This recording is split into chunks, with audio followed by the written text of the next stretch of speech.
بسم اللہ الرحمن الرحیم بسم اللہ الرحمن الرحیم الحمد للہ رب العالمین والصلاة والسلام علی رسولہ محمد وآلہ واصحابہ اجمعین اما بعد۔ درس نمبر 85۔ آج کے سبق کا عنوان ہے حدیث مضطرب کی بحث۔ ان احادیث کا ذکر چل رہا تھا جو مردود ہو، غیر مقبول ہو، ضعیف ہو، اور اس کی وجہ یہ ہے کہ راوی پر جرح موجود ہو۔ تو اس کی 7ویں قسم چل رہی تھی کہ راوی دیگر صحیح روات کے مقابلے میں غلط نقل کرے اور اس کے خلاف نقل کرے، تو یہ بھی ایک جرح ہے، اور اس کی پھر کئی صورتیں حافظ ابن حجر رحمۃ اللہ نے بیان کی اور اس کے الگ الگ نام وضع کیے۔ آج مخالف اور نقل کرنے کی ایک صورت بتا رہے جس کو مضطرب کہتے ہیں۔ فرماتے ہیں او کانت المخالفۃ بابدالہ ای الراوی ولا مرجح لاحدى الروایتین علی الاخری فهذا هو المضطرب۔ اور یہی مخالفت کی یہ صورت ہوگی کہ ایک راوی کی جگہ دوسرے راوی کو بدل دینا، اور جس میں ترجیح ممکن نہ ہو، یعنی ایک روایت کی دوسری روایت پر ترجیح ممکن نہ ہو، تو اس کو مضطرب کہتے ہیں۔ مطلب یہ ہے کہ اگر راوی ایک جو راوی ہے وہ دیگر حضرات کے بنسبت ایک راوی کی جگہ دوسری راوی کو بدل دیتا ہے، اور پھر وہ اس طریقے پر روایت کرتا ہے کہ جس میں شک ہو اور اس شک سے نکلنے کی کوئی صورت بھی نہ ہو، اس کی کوئی ترجیح بھی نہ ہو، تو اس کو مضطرب کہتے ہیں۔ آگے ہم ذکر کریں گے حافظ ابن حجر رحمۃ اللہ علیہ نے مضطرب کو خالص اس صورت کے ساتھ خاص کیا ہے کہ جس میں راوی دوسرے راوی کے ساتھ بدل دیا جائے اور ترجیح کی کوئی صورت نہ ہو، لیکن حقیقت میں مضطرب اس کے ساتھ خاص نہیں ہے۔ مضطرب کسی بھی سند میں یا متن میں ایک لفظ کو دوسرے لفظ کے ساتھ بدل دینا، اور یا راوی کا دوسرے راوی سے خلاف نقل کرنا، چاہے ایک مرسل نقل کر رہا ہے، ایک موقوف نقل کر رہا ہے، ایک متصل نقل کر رہا ہے۔ اس کے علاوہ بھی جتنے بھی مخالفت کی صورتیں ہیں اور جس میں تطبیق اور ترجیح نہ ہو سکے اس کو مضطرب کہتے ہیں۔ اسی وجہ سے نور الدین اطہر صاحب نے اہم تعریف کی ہے مضطرب کی، اور وہ فرماتے هو الحدیث الذي يروى من قبل راو واحد او اکثر على اوجه مختلفة متساوية لا مرجح بينها ولا يمكن الجمع۔ وہ حدیث ہے جس کو ایک راوی کی طرف سے منقول ہو یا زیادہ راوی کی طرف سے منقول ہو، اور مختلف طریقوں کے ساتھ منقول ہو، اور وہ مختلف طریقے آپس میں برابر ہو درجے میں، اور اس میں کوئی مرجح نہ ہو،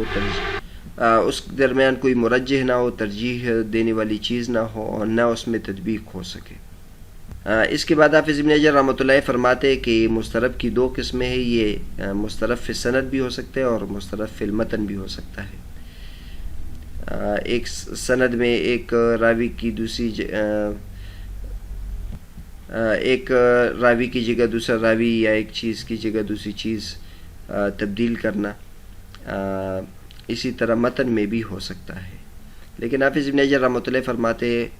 لیکن قل ان يحكم المحدث على الحديث باضطراب بالنسبة الى اختلاف في المتن دون الاسناد۔ یہ بہت کم ہو سکتا ہے کہ کوئی محدث کسی حدیث پر اضطراب کا حکم لگائے اور وہ صرف متن کو بنیاد بنائے، سند کو بنیاد نہ بنائے۔ یعنی بہت کم ایسا ہوتا ہے کہ کسی حدیث پر مضطرب کا حکم لگتا ہے اور اس میں مقصود سند میں اختلاف نہ ہو بلکہ صرف متن میں اختلاف ہو۔ یعنی اکثر و بیشتر جب کسی حدیث پر مضطرب کا اطلاق ہوتا ہے تو وہ اسناد کے اعتبار سے ہوتا ہے، اور جہاں متن کے بارے میں متن میں اختلاف ہو اور اس پر اضطراب کا اطلاق ہو، تو وہاں سند کی بھی میں بھی اضطراب ہوگا، مطلب اضطراب زیادہ اس کا اطلاق اسناد پر ہوتا ہے۔ اور اس کی وجہ پہلے بھی میں نے بتائی تھی کہ جو حدیث ہم تک پہنچی ہے اس میں متون کی تعداد کم ہے بنسبت اسانید کی تعداد زیادہ ہے، اور اس لیے اسانید کو یاد کرنا اور ان کے طرق کو اور ان کے جو فرق ہیں ان کو ذکر کرنا، اور ان کو یہ محدثین بعض مرتبہ ان کو ایک حدیث 100 طرق سے منقول ہوتی تھی، 1000 اسناد سے منقول ہوتی تھی، تو اس میں اختلاف زیادہ ہو سکتا ہے۔ حدیث مسترب کا حکم کیا ہے؟ تو یہاں سے حافظ ابن حجر رحمۃ اللہ کا اس ضعیف میں اس کو ذکر کرنا یہ اس کے ضعیف ہونے کی علامت ہے۔ تو حدیث مسترب ضعیف ہے، لأن الاضطراب یشعر بعدم ضبط الحدیث، کیونکہ اضطراب یہ خبر دیتا ہے کہ اس حدیث کے ضبط کا خیال نہیں رکھا گیا ہے۔ جو ذہین راوی ہوتا ہے اور وہ ضبط کا خیال رکھتا ہے تو وہ اضطراب سے محفوظ ہوتا ہے، اور اضطراب کا ہونے یہ دلیل ہے کہ اس کا ضبط ناقص ہے، اور ضبط ناقص ہونے کی وجہ سے حدیث پھر ضعیف ہو جاتی ہے۔ یہاں نور الدین عطر صاحب نے اس کی مثالیں بھی دی ہیں۔ مثال المسترب حدیث اسماعیل ابن امیہ عن ابی عمرو ابن محمد ابن حریث عن جدہ حریث عن ابی ہریرہ عن رسول اللہ صلی اللہ علیہ وسلم فی سترۃ المصلی اذا لم یجد عصا ینصبها بین یدیہ فلیخط خطا۔ ابو ہریرہ رضی اللہ عنہ سے نمازی کے سترے کے بارے میں یہ حدیث منقول ہے کہ اگر کسی شخص کے پاس عصا نہ ہو جس کو وہ گاڑ دے تاکہ پھر وہ نماز پڑھ سکے، تو وہ ایک لکیر کھینچے۔ روی عن اسماعیل ہاکذا وروی عنہ عن ابی عمرو بن حریث عن ابیہ وروی غیر ذلک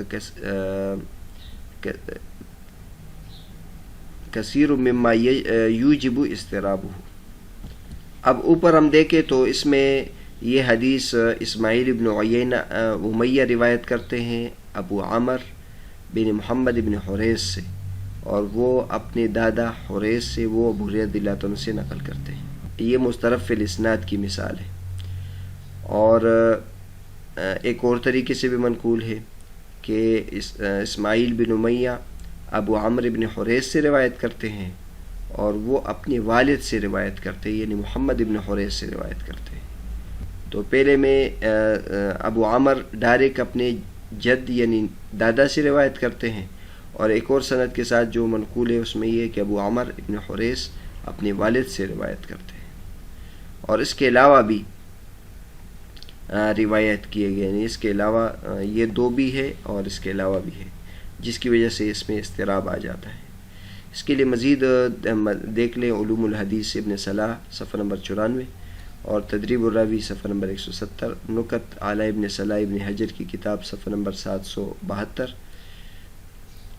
اور نور الدین عطر صاحب فرماتے ہیں کہ بعض حضرات نے اس حدیث کے رفع تعارض کے لیے اور اضطراب کو دور کرنے کے لیے بعض توجیحات کی ہے، لیکن وہ کافی نہیں ہے۔ تو بہرحال سترے کے بارے میں حدیث بہت زیادہ ہے، لیکن جو لکیر کھینچنے والی جو حدیث ہے وہ یہ ضعیف ہے، اس میں یہ ضعف یہ ہے کہ اس کی سند میں اضطراب ہے۔ اور مسترب حدیث کی ایک اور مثال بھی دی ہے، وہ مثالہ ایضا حدیث کفارۃ من اتی امرأتہ وہی حائض فہو مسترب السند والمتن۔ حدیث مسترب کی دوسری مثال نور الدین عطر صاحب نے یہ دی ہے کہ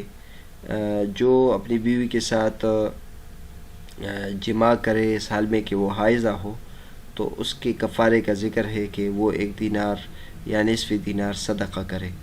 تو یہ جو حدیث ہے یہ بھی مسترب السند والمتن ہے، کیونکہ اس کے سند اور متن میں بہت زیادہ اختلاف ہے۔ اس کے لیے انہوں نے اپنی کتاب کا حوالہ دیا کہ ہماری کتاب اعلام الانام شرح بلوغ المرام جلد نمبر 1 صفحہ نمبر 324 دیکھ سکتے ہیں۔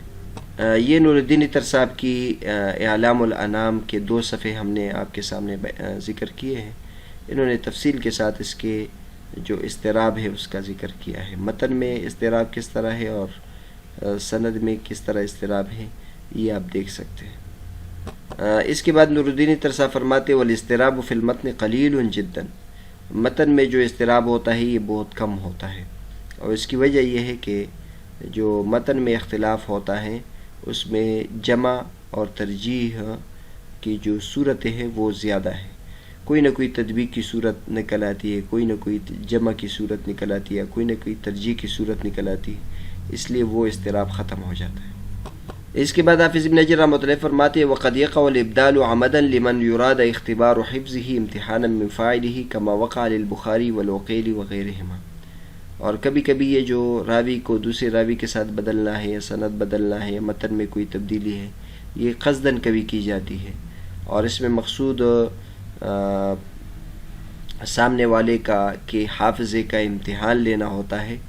اور کرنے والے کی طرف سے مقصد اس کا امتحان لینا ہوتا ہے، جیسے کہ امام بخاری رحمۃ اللہ کے ساتھ اس طرح ہوا ہے، اور امام عقیلی رحمۃ اللہ کے ساتھ ہوا ہے، اور دیگر حضرات کے ساتھ بھی اس طرح ہوا ہے۔ یعنی کبھی کبھی امتحان مقصد ہوتا ہے، جیسے کہ امتحان میں کوئی سوال لے آتے ہیں، ایک متن کو دوسری کی سند کے ساتھ ذکر کر دیتے ہیں اور دوسری کی سند کو اس کے ساتھ ذکر کر دیتے ہیں، اور سامنے والے سے پوچھا جاتا ہے کہ اس کو درست کرتے۔ تو اب اس حدیث کو اب یہ ممتحن کی طرف سے اس نے ابدال کیا ہے، لیکن اس میں سامنے والے کا امتحان مقصود ہے، جیسے کہ امام بخاری رحمۃ اللہ کا مشہور قصہ ہے، امام عقیلی رحمۃ اللہ کا مشہور قصہ ہے، یہ قصے بھی ہم بیان کرتے ہیں۔ لیکن حافظ ابن حجر رحمۃ اللہ فرماتے کہ اس کی شرط یہ ہے کہ مستقل ایسا نہ کیا جائے، مسلسل ایسا اس کو چلایا نہ جائے، بلکہ جب مقصود پورا ہو جائے تو پھر وہ اس کو مٹا دے، اس کو ختم کر دے۔ وشرطہ الا یستمر علیہ بل ینتہی بانتہاء الحاجت، مطلب سامنے والے سے امتحان مقصود ہے، لیکن پھر اس کو درست بھی بتا دے کہ درست یہ ہے۔ فلو وقع الابدال عمدا لا لمصلحۃ بل للاغراب مثلا فهو من اقسام الموضوع، اگر ابدال قصدن ہو اور بغیر کسی مصلحت کے ہو، بلکہ مقصود یہ ہے کہ سامنے والے کو سامنے والے مخاطب کے سامنے انوکھی بات ذکر کی جائے اور اس کو متاثر کیا جائے، تو پھر اس قسم کا یہ پھر موضوع حدیث کی قسم میں سے بن جائے گی، کیونکہ یہ قصدن نبی کریم صلی اللہ علیہ وسلم کی حدیث میں اپنی طرف سے اضافہ کر رہا ہے۔ اور اگر غلطی کے طور پر ہو، قصدن نہ ہو، تو پھر یہ مقلوب اور معلل کی فہرست میں چلی جائے گی۔ تو یہاں بھی حافظ ابن حجر رحمۃ اللہ اس کی طرف اشارہ کیا کہ ابدال کی جتنی بھی صورت ہے یہ معلول معلل میں حقیقت میں شامل ہو جاتی ہے۔ نیچے نور الدین عطر صاحب نے امام بخاری رحمۃ اللہ کا اور عقیلی رحمۃ اللہ علیہ کے قصے کا ذکر کیا ہے۔ امام بخاری رحمۃ اللہ کا امتحان جب وہ بغداد گئے تھے تو بغداد میں وہ علم حاصل کر رہے تھے، وہ لکھ نہیں رہے تھے، تو ان کے دوست جو ہے وہ لکھ رہے تھے، وہ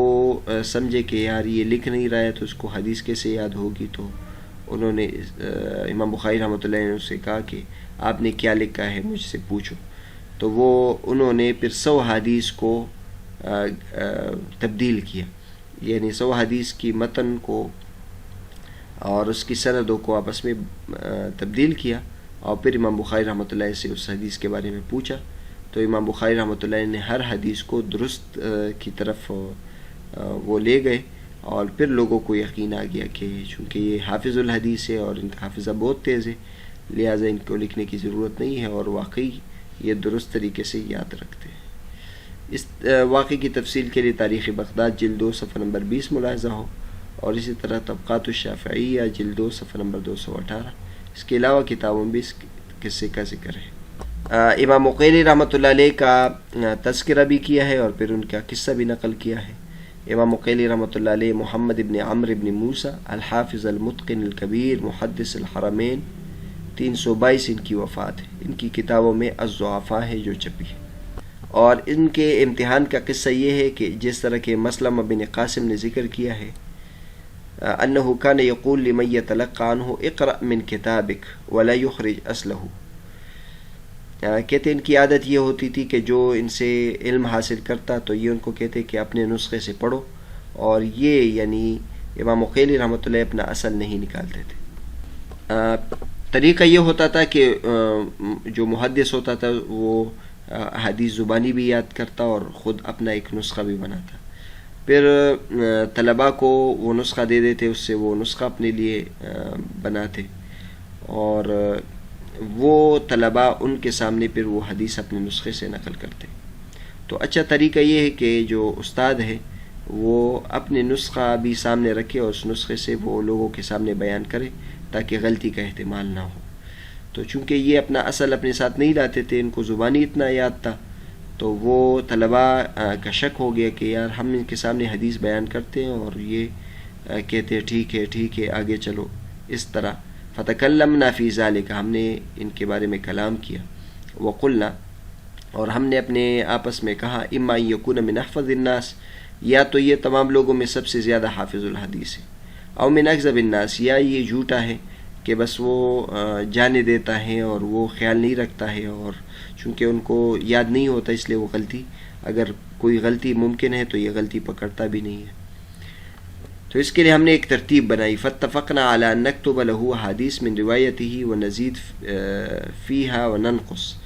تو ہم نے آپس میں مشورہ کیا کہ ہم ان کی احادیث لکھتے ہیں جو ان کی روایت ہو، اور اس میں اپنی طرف سے اضافہ اور کمی کرتے ہیں۔ فاتیناہ لنمتحنہ، پھر وہ نسخہ لے کے آئے تاکہ ہم ان کا امتحان لے لیں۔ فقرأتها علیہ، میں نے ان کے سامنے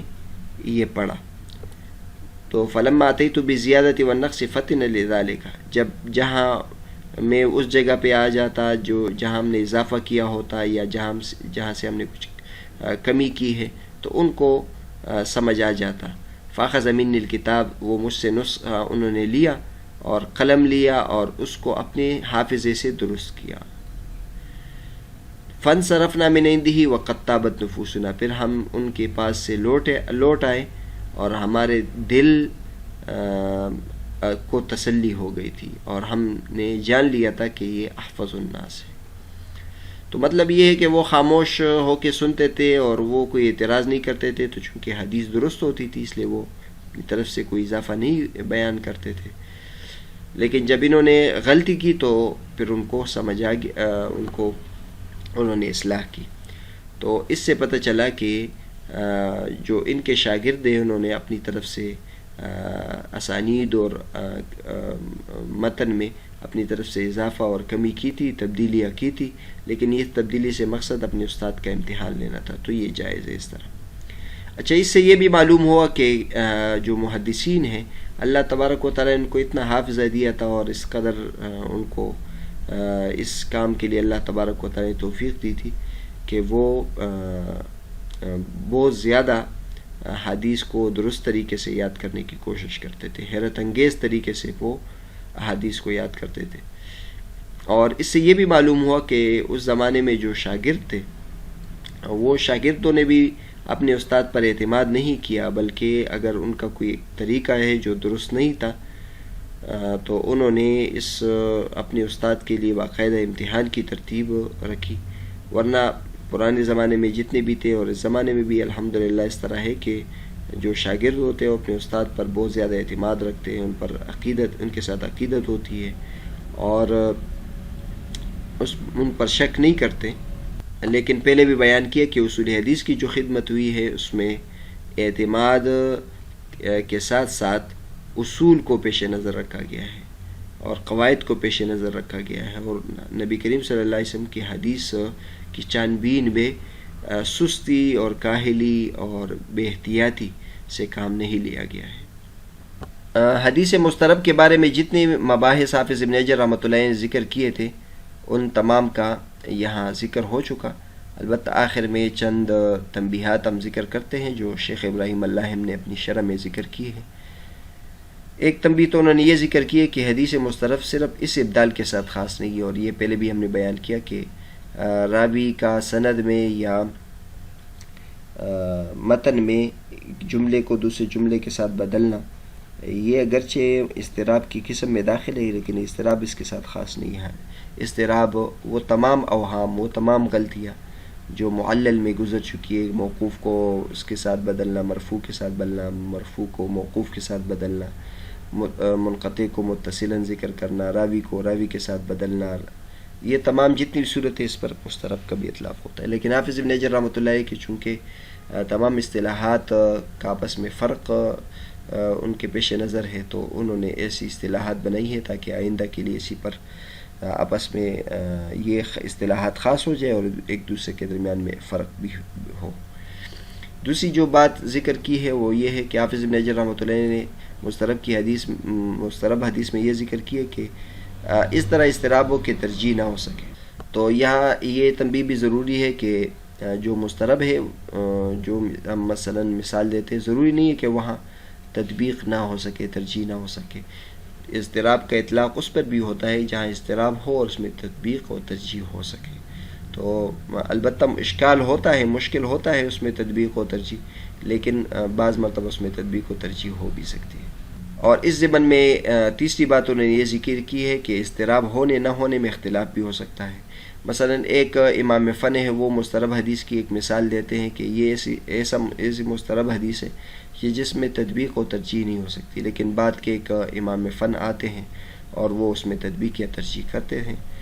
تو لہٰذا یہ بھی پیش نظر رہنی چاہیے۔ اور پھر یہ جو اصول ہے یہ صرف مضطرب کے ساتھ نہیں ہے، بلکہ دیگر جو جتنے بھی قواعد ہیں اس سب میں یہ پیش نظر رہنا چاہیے کہ ہم مثلا کسی حدیث کو صحیح کہتے ہیں تو اب ضروری نہیں کہ دوسرے حضرات کے نزدیک بھی وہ صحیح ہو، کسی حدیث کے بارے میں حسن کہتے ہیں تو ضروری نہیں کہ دوسرے حضرات کے نزدیک بھی وہ حسن ہو، کسی حدیث کے بارے میں ضعیف کہتے ہیں تو ضروری نہیں ہے کہ وہ دیگر حضرات کے نزدیک بھی ضعیف ہو۔ بعض علماء کرام اس میں تحقیق کر دیتے ہیں اور وہ حسن تک پہنچاتے، صحیح تک پہنچاتے۔ اس طرح ایک حدیث ہمارے نزدیک مضطرب ہوگی، لیکن جو بعد والا ہو وہ زیادہ تحقیق کرے اور وہ اضطراب کو ختم کرے، اور یا وہ حقیقت میں وہاں اضطراب ہو ہی نہیں، تو یہ مضطرب میں بھی یہ پیش نظر رہنا چاہیے، اور اصول حدیث کے دیگر جو قواعد اور اصول ہے اس میں بھی یہ بات پیش نظر رہنی چاہیے۔